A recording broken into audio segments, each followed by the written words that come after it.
Muling nag-cruise ang landas ng dating Pangulo at ngayon ay Manila Mayoral Candidate Joseph Estrada at re-electionist Manila Mayor Alfredo Lim sa isang forum sa Maynila. Pero si Dirty Harry, ang impersonator na si Willie Nepomuceno pala. Narito ang report.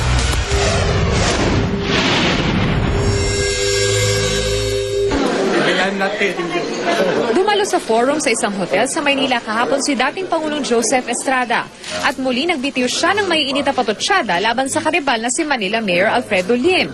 Pero maya-maya pa.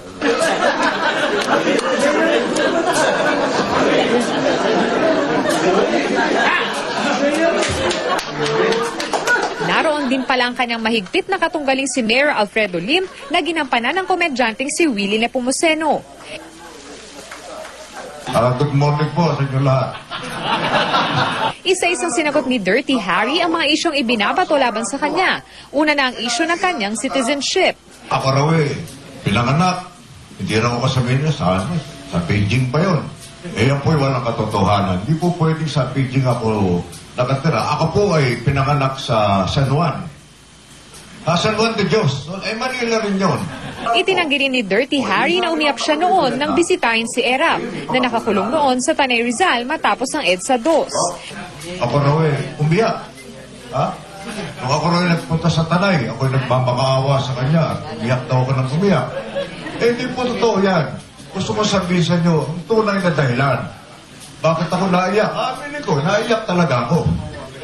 Pero ganun po talaga Dahil alam nyo, ang tao, pagka sobrang tuwa, naiiyak sa galak. Diba?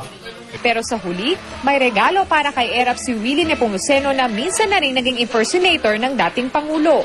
Kung mamarapatin po nyo, Mr. President, ang aking munting regalo, happy birthday.